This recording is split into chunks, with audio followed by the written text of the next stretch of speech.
Good morning, guys, and welcome to another fresh episode of the Think Ownership series. Today, we are joined by a familiar face on the social media streets, MAshudu Modau, the founder of Nash startup. In his words, he says, I am an entrepreneur, ecosystem specialist, and advocate for youth entrepreneurship in Africa. I connect people and build platforms to empower African creators to build the things that they believe in. Now, today's episode is going to be focusing on podcasting. And that's why we've called this guru here, because he's done a lot in the space of podcasting. And we just want to find out, Oguti, where did he actually get from point zero to up to where he is? Because he's produced some pretty dope content and had some very insightful conversations on his platform. Not only that, he's had some influential people talk about their journey on his platform. Nash, are you good? I'm all good. How are you doing, Bali? I'm all right, thank you. We can't see your face. Why is that? There we go. Okay, there we go. Now I can see your face. It was blank for a minute. Nash, introduce yourself. I know that I didn't do you any justice. Tell us about who you are.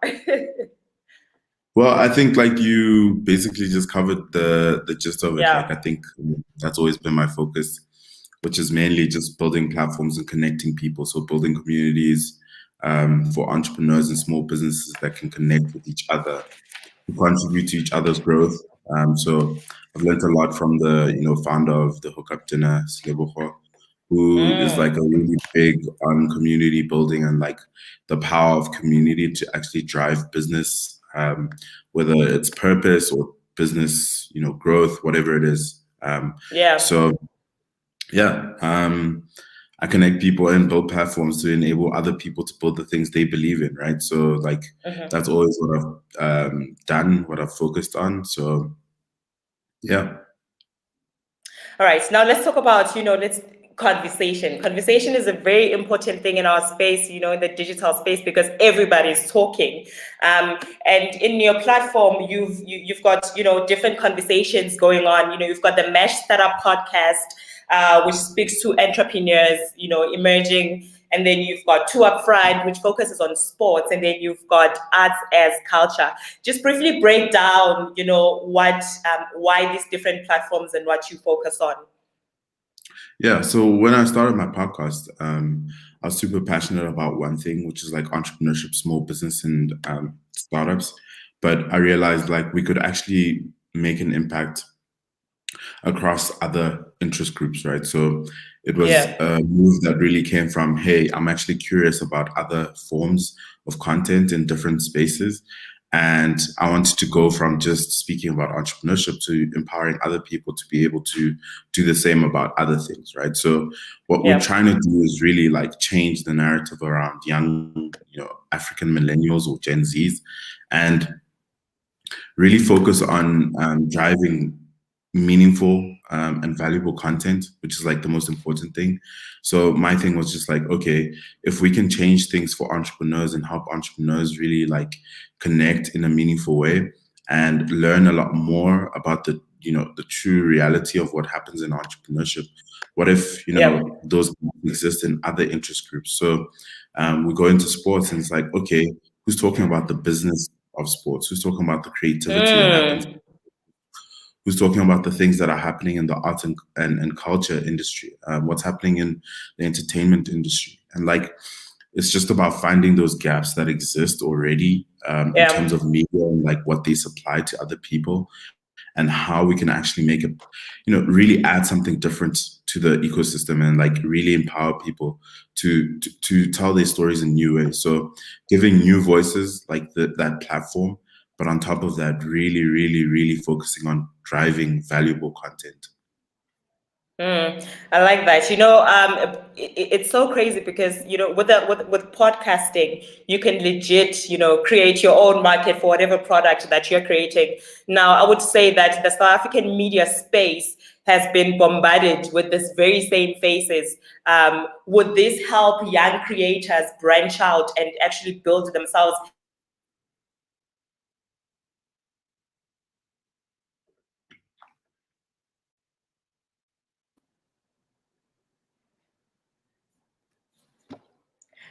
Hey, Bali, I lost you there for a bit.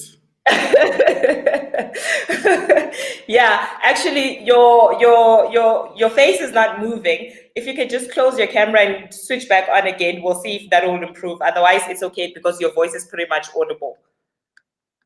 Okay, I just did that. Is it fine now? Yeah, no, still not moving. But you're okay, fine. Your voice is fine. We'll use your voice. It's okay. Okay, I'm cool. saying when you're speaking about the gaps within the industry, and I'm looking at the South African media space, we're constantly being bombarded with the same faces, same shows, new shows, but it's pretty much the faces are being recycled. Are the gaps that you are talking about, meaning that any creator can actually find their own runway and run with their own product without trying to latch on into the bigger guys and trying to use them. They can just build a podcast, and flourish on their own. Yeah. So I think, can you hear me fine? Yeah, no, I can hear you fine. Cool. So I think that the internet is like a democracy, right? Like it rewards people that create really meaningful and great stuff, right? So it really doesn't matter Yeah, what you're trying to do. If you create really great content that people can latch onto, they will like find you and they will reward you for it, right? So the internet that is rewards true. people that bring value. So I think that anyone has a chance to be anything they want in terms of the creative space, entertainment space, the knowledge space, whatever it is. The internet is a democracy and will reward people that create value. That's all it's focused on, right? So I think that the way that media worked before was that someone had to choose who would succeed and who would not, right? And it's a Yeah, very closed system, and some people get in, some people don't, and it's all this like approval process to like, okay, yeah, you are talented and you are not, but the internet doesn't care about those things, right? So it's true. literally just try, right? So just try it. Yeah. So we've it's sort of changing because of algorithms and this and that, but the truth still remains, which is like if you create really meaningful content, people will Mm, find and reward you for it by sharing it. By you think about the monetization stuff that's coming up now. It's really about around one thing, which is like people will reward yeah. the content creators that create the most value for them. And value, by the way, it doesn't have to be information or deep insights.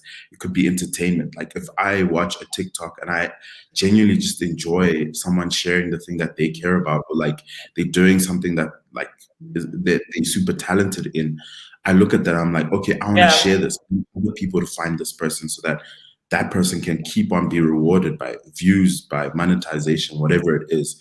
So the internet is a democracy, and I think more people should be going into the Mm. space just to try and see what they're good at and what they can share with the world, because I think we all have something to contribute. That's lovely. I like that. I like when you say the internet is a democracy. I think that's the only time where I'd actually say democracy has worked in any space. Now, Okay. my next question is why try to create content in a world that is sinking in information overload? How do people filter out everything that doesn't matter and engage themselves in content that empowers them? And I guess this is why I come back to where you spoke about algorithms. Yeah. As a consumer, how do I get myself to that content? And as a creator, how do I make sure, how do I, I put myself at an advantage that my content actually does stand out when looking at the algorithms of the media space? Yeah. So I really think like the bigger focus on content that creates value is not a new thing. I think that there's always been people that have looked at like what's happening on TV and go, that's not enough. Like we could do so much more. We can create Yeah. something that has impact on other people. And I think that that focus on value is something that is a long game, right? So it's a very long-term Mm, play. There's a lot of YouTube channels that really focus just on educating people, and they that's still get true. insane views and they still get like validated in different ways. And I don't think it's like a sort of hack sort of thing. I think it's just Mhm. goes down to like one thing, which is like, what is the community that you're building and who are you creating value for? Yes. And how do you Yes. build a community around the thing that you're creating, right? So I think the content creators that are going to win long term are the people that focus on building really meaningful communities and connecting people around the content that they create. So it's not just, okay, I made a podcast. Okay, what does that podcast become? It becomes an event, it becomes a platform, it becomes, other pieces of content, and Yes. making that content live in different ways and exist in people's lives in a meaningful way. So building community is a really big way to stand out from everyone else. And I think that, yes, there's a lot of noise on the internet. I think every day, millions and millions of pieces of content are uploaded to the internet that adds to the noise, right? But you're not True. wanting to people that are consuming the noise, right? You can be the person that guides people around a very specific thing and goes, okay, who are the people I really want to speak to, and like, what do they care about, and how can I make sure that I create the best content in that space specifically? So it really goes down to one thing, which is like focusing on community and making sure you're creating content that adds value to someone else so that they can try and reward you in some way. So there's no sort of hacks or anything like that. You really just try and like focus on the content and focus on the value as much as possible to build a community around what you're building so that you can actually have like way better long-term gains. Because I think like when you start sort of following trends and doing exactly what the algorithm tells you, people can get lost in the noise. Like, that's very easy. You can exist in that space, but those things are very pump and dump sort of situations where it's a short-term play and there's no community being built, there's no value being created. And over the long term, the person that focuses on those things will probably beat you at what you're doing. Yeah. The main thing is to keep the main thing the main thing. There's a comment from Ukujo saying the sports podcast seems interesting, aka the business of sports. You want to expand maybe a bit on that? Yeah, so I think that's one of the best podcasts that we've had on our network for a very long time. Also think it's one of the best South African sports podcasts that exists, and I definitely think it could compete internationally as well. I think that the focus that the guys that host the podcast, Jay and Chuck, have like a really deep and meaningful like investment in making sure they're educating people about what they're actually talking about. And people walk away from that podcast feeling like, you know what, I wasn't just educated, I was genuinely like intrigued, I was genuinely excited, I was genuinely amused, I was genuinely like, I feel better for listening to this podcast, and I love my sport even more now, right? So really great community being built around that as well. And yeah, I look forward to seeing what happens in the future. Awesome. My next question is, what have you learned in your 3 years of podcasting? I'm not sure if I'm correct by saying 3. Yeah. Especially looking at South African creators, conversations and the conversation starters. And I'm speaking specifically to the Mash Startup podcast, because that speaks to entrepreneurs in the entrepreneurship space. And my question is, because you speak to them, you would know, right? What is bothering entrepreneurs? I ask this question because we often assume that we've helped entrepreneurs with the resources, with all this information, but has anyone really asked? I mean, from your conversations, what are you picking up? What is the common thing that we have not touched on when speaking to entrepreneurs and empowering them? Yeah, so I think that the reason why I started my podcast is still true to the reason why it exists right now, which is the same problem that existed when I started, which is like not enough people are speaking about the true realities of starting, building, and growing a business. The actual journey, the process that goes into it, the pain that you probably have to endure. All these things are super important, but like no one wants to have those conversations. Those conversations are hard, they're uncomfortable, sometimes they're even painful. And I think that what's happened over the time is just like media treats entrepreneurs as being, celebrities, right? So they celebrate them for their victories and sort of ignore them for everything else. It's just like, hey, come and tell us your victory lap. I'm excited to hear about how much you're winning. Okay, that's cool. That's fine. Now tell me about the process. But they never go into it, right? So I used to have this theory that if you tricked an entrepreneur, brought them onto a radio station, all of that, and then they had their victory lap, and then just asked them, hey, but what does your accounting actually look like? What are the numbers? Like, how much are you growing? How are you acquiring acquiring customers, all these different like process focused things. I think most entrepreneurs would vomit in the studio because it's like, wait, I didn't expect to actually, go into these parts, which is like the truth, the reality of entrepreneurship. So I think that the thing that I've learned over the last 3 years around podcasting and like even just being a creator online is that South Africans are hungry for content. Good content is something that hasn't happened like at scale yet, right? So you haven't had a lot of creators. You haven't had an ecosystem of creators. You haven't had an ecosystem of platforms that support creators. You haven't had people actually paying attention to like what creators are doing to monetize their things, right? So there's a deep hunger globally even for African content from young Africans that are actually just like living out their lives and pursuing things that they're really passionate about. So I think the biggest lesson is like, I always talk about the formula, right? So content, community. So community, content, commerce. That's the formula. I think that over the next 5 to 10 years, a lot of people are going to learn a lot about the creator economy and what that actually means, how, it completely shifts the way we work, the way we exist. And all these platforms right now are designing themselves to serve creators long term, right? So you think of a feature like on Instagram, you could start an online store tomorrow, like right now, actually, right? In less than 10 minutes, because Instagram is basically turning itself into a democratized marketplace for creators. Twitter, another where now they're putting in monetization on events on their spaces. And also you can just tip a creator because they're just making such great content. So I think it's like such an interesting thing to like exist in this time and understand that, the future is going to look very different than it is right now.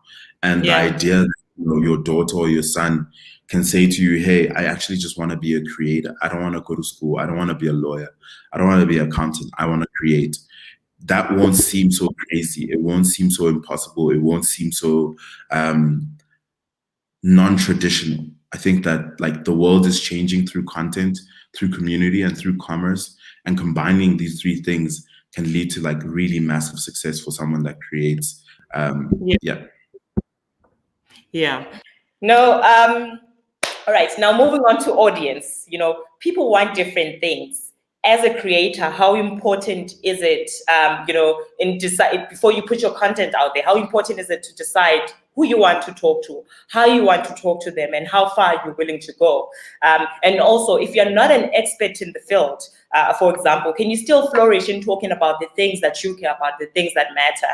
And I'm saying this because I could have started gardening and ended up with a whole yard of spinach this year, but then I can still go on a platform and say, hey guys, this is how I flourished in my gardening business. And now it's grown into, this big farm, but this is where I started. It doesn't make me an expert, but the experience that I've gone through equips me enough to go out there and talk to people. Yeah. So there's a guy like on the internet that's like one of the biggest sort of creator guys, right? So Gary Vee, he has a line about this, which is like document versus create. So going on a journey of something that you're going through and documenting that process and sharing it with people is a really great way to start creating content, which is like, okay, you're on a business, show people every day what you're actually doing, what struggles you're going through, the wins that you have, all these different things, right? So entrepreneurs call it building in public, because what you're doing effectively is just like being a very transparent person and saying, look, guys, this isn't easy, right? So this can feed into any other thing, right? So for example, someone says, hey, I've actually never cooked or been able to cook in my life. And they actually go through a process on some YouTube channel or whatever it is to actually learn from scratch how to cook. And they actually go as deep as possible and become like a professional chef or whatever. Like that's something that's interesting, that's intriguing, that's valuable, because someone else out there is actually just like waiting to learn how to cook, but they can't find the content to actually get started. And like you can be the person that provides that. So I really think of that idea of like document versus create. And then in terms of audience, like the way I think about audiences is like, again, a Gary Vee line, which is, do you want to go deep or do you want to go wide, right? So Going deep is building a meaningful community of people that care about something that you care about, and they want to be Yes. your advocates. They want you to win. They are going to fight for you to get more views, to get more money in terms of monetization, whatever it is. But if you go wide, which is like building an audience, which is what traditionally is what celebrities do, where they have 1 million, people that follow them on Twitter or like whatever, Instagram. But then if they, go out and say, hey guys, I have a new fragrance, no one buys it. That's because you've gone so wide that like no one actually knows what you believe in or care about. So when you say, hey guys, this is my dream, they go, okay, it's whatever, right? Versus when someone that's built a core community of people, when they go out there and say, hey guys, I've got a new thing that's coming out, those people are more likely to go, oh no, I'm going to back you. I'm going to be the one that shares. I'm going to be the one that buys this. I'm going to be the one that buys this for someone else. So those are the two things, right? So document versus create, and then deep versus wide. I like that. Now let's talk about data. Data, whatever you call it, an issue in the youth community, specifically because these conversations are directed at young entrepreneurs, young hustlers out there. You stay in Joburg, Nash, right? And it's easier for you to speak about technology. Let's digitize, let's listen to podcasts, let's do this. But there's a whole different world out there that is less civilized, less technologically advanced than the inner city, and I'm speaking about people maybe who have to wait from 5 to 10 days until maybe they're able to reach out and say, hey, I've got data. But how do we cater for these people who want to stay online, just because they're so far off? And I'm talking about these people because I live in that world, and I often see and hearing these kind of conversations that you would have on your platform. I'm like, oh my gosh, I wish I could empower people where I come from, where riding water is a myth.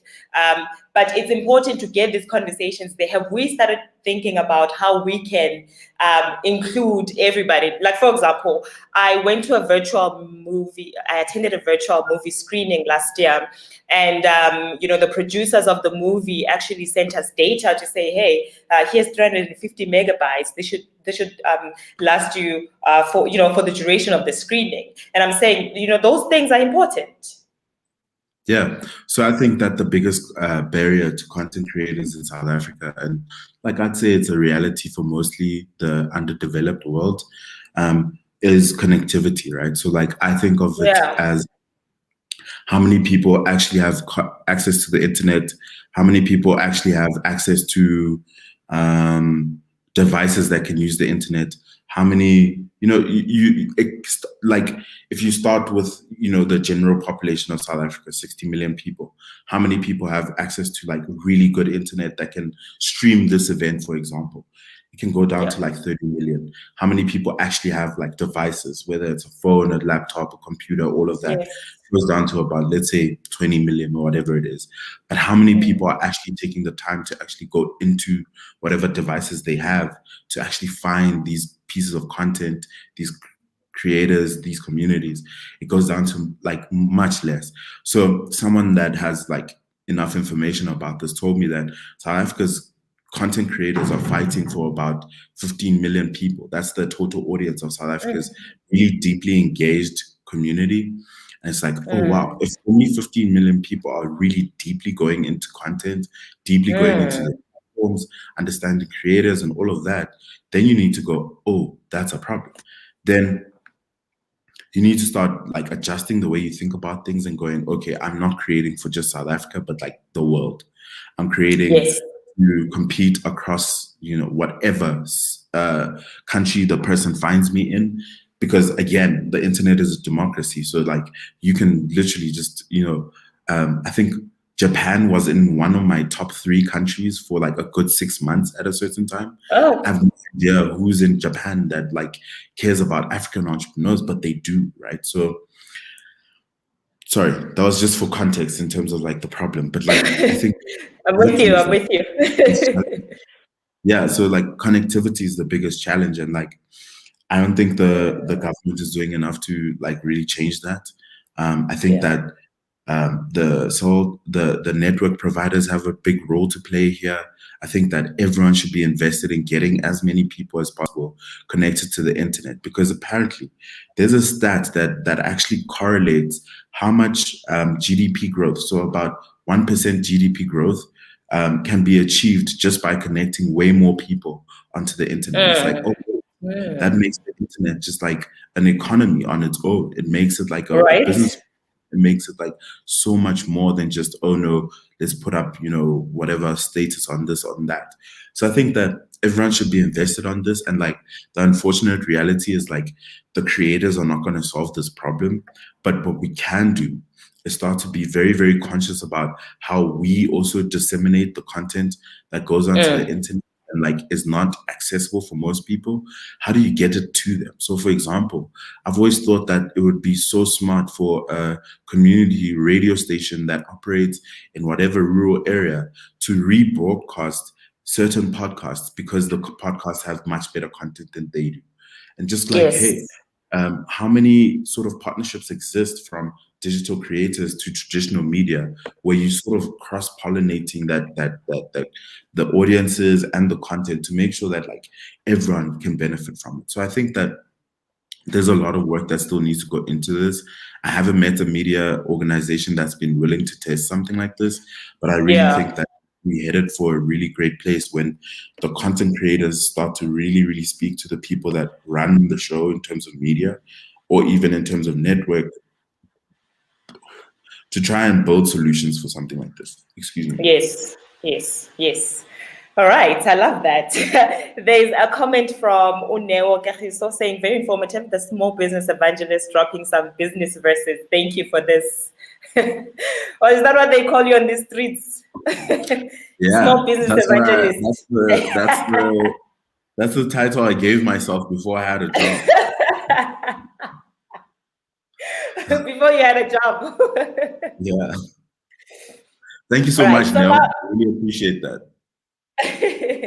Now let's go to the topic for this for this segment. I picked up on social media when you said, I hated listening to talk radio growing up, and now I make podcasts for a living. Which I found to be very ridiculously funny, because I mean, you do and you're flourishing in that space. Would you say that you sound the same as those people you used to listen to and hate? And if not, what is that, what is that standing out factor that you are bringing with your voice when it comes to talk radio or talk podcasts? Yeah. So, I was thinking about that post I made, and like, it really speaks to the importance or value of a medium, right? So the medium through which people consume the content actually matters, right? So someone can actually I try to listen to at least 5 podcasts every day. And for me, that's just like, oh no, that's normal, right? But if you made me listen to talk radio, I am very willing to walk out of the car and walk to wherever we're going, because I can't stand it, right? So the medium matters, but also the delivery matters. And the way that podcasts are made is not the same as radio. And I think people conflate it, because it's like, oh no, everything is audio, but it's not. The way podcasts are created is really to speak to a specific problem, create a specific type of value, and make sure that you're creating it for a certain community, right? So there's a statistic that actually says that podcasts have a much higher level of conversion in terms of people becoming customers for a business if they advertise their services on a podcast versus YouTube versus paid advertising versus all these other things, right? So the reason for that is because podcasts focus on built around one thing: community, right? So if you're building a community, it makes so much more sense to really, really stick to a piece of content, listen as much as possible, want to support that person that makes that content. So when you think about radio isn't for the people that listen to it. Radio is built for the advertisers, right? The people that actually pay the bill, that make sure that the radio station still exists. But podcasts aren't built. Podcasts are built for the community. they focus on the person. And I think that's what media really missed. And like media's really forgotten their responsibility to Yeah. serve the communities that they're actually creating for. And they've now sort of changed that. And now it's like, okay, how many people can we get to see this? It doesn't even matter who they are or what their interests are. I think that podcasts are different in that way, that it's like, hey, I want to make sure I add value to your life, and you are not the same person that you were before you listened to this podcast, before you listened or you watched the Yeah. YouTube video, or you read the tweet. It's all about value and focusing on community. Correct. I agree with you. And I mean, as an experience altogether, how has your journey been? I mean, from, the very first days until now, you've actually made a name for yourself. Where are you headed, and what is the big idea in the long run? I think the big idea is really to build a really meaningful media company, right? So like I want to build, the voice of Africa. I want to build the media organizations that speaks to Zennials? That's what they're calling it, millennials and Gen Zs. But I want to build the most important media company to come out of Africa for the last 10 years. And I'm very, very sure that that's going to be like exhausting, and it's going to take everything out of me to try and do. But like, I'm very, very committed to doing that, because I think that the world needs better media, right? The world needs more creators. True. The world needs more people building platforms that empower people way more than it, causes anxiety or like makes them worried and scared about being in the world that they're in. I think that the world is ready to listen to African voices in a more conscious and like real way, and not just assume that they can tell the story for us. We want to tell it ourselves. I love that. We really do want to tell our own stories, because the message can get jaded along the way. So we must be responsible. Now, I just want to know, right? And before you even got into podcasting, what were you doing? Do you have a job? And if you do have a job, how does that tie back into the conversations that you're having online? I mean, even if it doesn't, what else do you do on the side for entrepreneurs or with entrepreneurs? Yeah, I work at Yoko. Oh. I think everyone knows this. I work at Yoko. I'm part of the community and content teams. Yes. I work very tirelessly on just trying to tell the story of like what Yoko does, and like making sure entrepreneurs really understand the value of this company. And I think it's going to change things like in a very big way very soon. But I think, so I work at Yoko as a community in the community and content team. I run an e-commerce business with some friends, Ububele and Dali, which is mainly just testing out a bunch of different e-commerce products. So it's an e-commerce lab. And then finally, I run that platform, so Founders Source, which is really just a library of resources for entrepreneurs that really need it, right? If you today wanted to start a business, where do you go first? I say Founders Source. Whatever answer other people might have, I think the answer is actually Founders Source, because you want to understand what it takes to start, build, and grow something, and you want to learn from the people that really do it well. So I think another part of content creation that a lot of people don't speak about is content curation.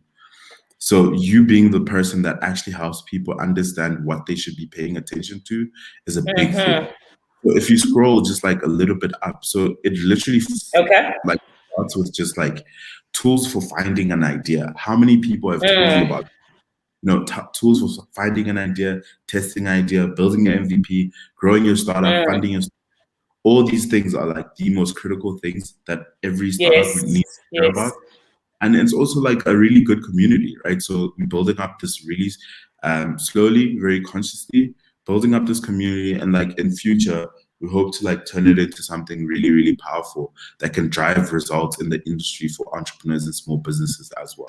So I do a lot of things, but like my biggest focus is really just building up any sort of platform like Founders Source, like Lucha, which really focuses on empowering creators, empowering entrepreneurs to build the things that they actually believe in. Yes. I think you're doing amazing work. I think you're doing amazing work. Thank you so much for being here, Nash. I'm going to cut it here for today. Do you have any parting shots? I see a lot of people who are plugged in, and I appreciate your insights. I mean, we look up to you. I came into a space where you had set the mark for me. You know where I work. And I know that there were people like you before me, and I appreciate, picking up some buzz and learning some things from you. But otherwise, please leave us with a few insights. Cool. No insights, honestly. Just like you have something to contribute. We all have something to contribute. And the world is so much less because you are not creating the thing that you are supposed to create. So you create these excuses and you say to yourself, no, I can't do this, I can't do that. Mainly because you want to build. Is Mash accessible? What does that mean? There's a question down here. I think social media, like, what's your handle? Well, you did say you help entrepreneurs, I guess. At Mash, I'll just put a link to your Facebook here. Yeah, but I think the world is so much less because people are not creating the things that they believe in, and until we start doing that a lot more, the world won't ever be as good as it needs to be. The world will not move forward because you are not creating that thing. You're not starting that thing. You're not building that thing. We all have something to contribute. Just like do whatever you can, use whatever you have, and actually start that thing because the world will be better for it. So yeah, that's it for me. Thank you so much. Even though we couldn't see your face throughout, I mean, you did pull up. Thank you so much. I think this was very insightful. It's when you're looking or when you're just listening to podcasts, you think, it's just that easy. You think, no, everyone is talking everywhere. But I mean, how do you actually find your way into what matters, and getting into communities that speak about the things that you care about? Puts you at an advantage because then it's easier for you to filter out what works, what doesn't work, and then you tap into other people's networks and they show you the way to go. I think this is great. Thank you so much, Nash. Still have some comments here from Musutu Tau, the great MAshudu, Abel saying, brilliant. I guess you are loved. I told you, you're famous on the streets. Thanks, MAshudu. Have a great Friday. Thank you. Thank you. Guys, let's catch up again next week, Friday, on the Think Ownership series. Please remember that if you've got, some ideas that you would like for us to, touch on, if you've got people that you'd like for us to speak to, find out what they're doing, how they're doing it, and how they can help us help you, feel free to put it in the comment section. But otherwise, have a lovely Friday. Think Ownership.